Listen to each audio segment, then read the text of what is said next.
শেখ হাসিনা কখনোই মুক্তিযুদ্ধের পক্ষের লোক ছিলেন না। তিনি কখনোই স্বাধীনতার যে প্রকৃত চেতনা তার লোক ছিলেন না। কারণ তিনি বারবারই চেষ্টা করেছেন যারা সত্যিকার অর্থে দেশের স্বাধীনতা চান, যারা মুক্তিযুদ্ধে অংশগ্রহণ করেছে তাদেরই ক্ষতি করার চেষ্টা করেছে। সানবিট সব দিবে সামাল। সানবিট ম্যাজিক প্রেস ডিশওয়াশিং এর মাথা ঘোরানো সলিউশন। ছাত্র জীবন থেকে উনি প্রগতিশীল রাজনীতি করেছেন। উনি ছাত্র জীবনে ছাত্র ইউনিয়ন করেছেন। মৌলানা ভাসানীর মতো একজন মহান প্রগতিশীল নেতার রাজনীতি করেছেন। উনার বিরুদ্ধে মিথ্যা মামলা, জঙ্গি মামলা, জঙ্গির সাথে অভিযুক্ত করে তাকে দেওয়া হলো।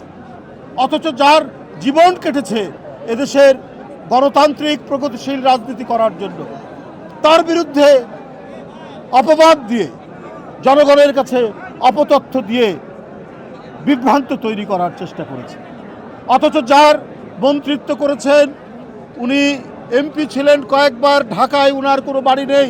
এমনকি টাঙ্গাইল শহরে দীর্ঘ 40-45 বছর, 50 বছর তিনি ওকালতি করেছেন, সেখানেও তার কোনো বাড়ি নেই। জিয়াউর রহমানের আদর্শ, বেগম জিয়ার আদর্শ, তারেক রহমানের যে আদর্শ, যে একজন রাজনীতিবিদকে তার ত্যাগ, তার সততা দিয়ে দলকে প্রতিষ্ঠিত করতে হবে, সেটারই প্রতিনিধিত্ব করেন আব্দুল সালাম পিন্টু। উনি জেলে থাকা অবস্থায় আমরা অনেকবার জেলে গেছি, কিন্তু উনার যে স্নেহ, উনার ভালোবাসা, আমরা যাওয়ার সাথে সাথে আমাদের কী কী প্রয়োজন, কারণ অনেক দিন ধরে আছেন তিনি, আমাদেরকে বিভিন্নভাবে ওরই মধ্যে তার জীবন থাকবে কি থাকবে না, তিনি বেঁচে থাকবেন কি থাকবে না, এটা পরোয়া না করে তিনি আমাদেরকে সহযোগিতা করতেন, পাশে এসে দাঁড়াতেন। আল্লাহ নিশ্চয়ই একজন মহান আল্লাহ রয়েছেন। এই সমস্ত মিথ্যাবাদী, মহাচোর, লুটেরা যারা বাংলাদেশকে তাদের লুটপাটের খনি হিসাবে ব্যবহার করেছিল, তারা আজকে পালিয়ে যেতে বাধ্য হয়েছে। আজকে সেই সমস্ত মানুষরা যারা সততার রাজনীতি করেছে, মুক্তিযুদ্ধ থেকে শুরু করে সমস্ত গণতান্ত্রিক আন্দোলনে যারা জনগণের পক্ষে থেকেছে, আব্দুল সালাম পিন্টুরা, আপনার জনাব নজরুল ইসলাম খানরা, প্রত্যক্ষ মুক্তিযুদ্ধে অবদান যারা সৃষ্টি করেছে, তাদেরকে ধ্বংস করার আপনার সমস্ত আয়োজন করেছেন শেখ হাসিনা। শেখ হাসিনা কখনোই মুক্তিযুদ্ধের পক্ষের লোক ছিলেন না। তিনি কখনোই স্বাধীনতার যে প্রকৃত চেতনা তার লোক ছিলেন না।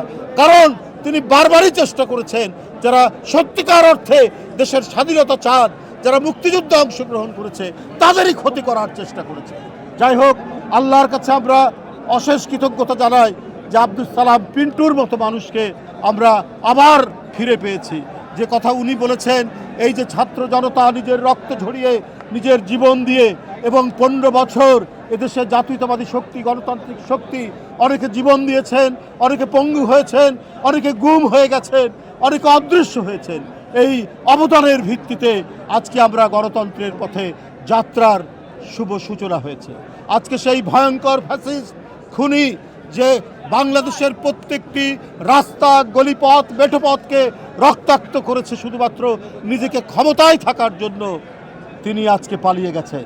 তার যারা গুণ কীর্তন করেন দেশের ভিতরে, দেশের বাইরে, একটা জিনিস আমাদের মনে রাখতে হবে, তারা বাংলাদেশের স্বাধীনতায় বিশ্বাস করে না। আমরা আব্দুল সালাম পিন্টু আজকে বেরিয়েছেন, আমাদের মাঝে পেয়েছি। আল্লাহ তার দীর্ঘ জীবন দিন, অনেক দিন যাতে আমরা তাকে পাই আমাদের মাঝে।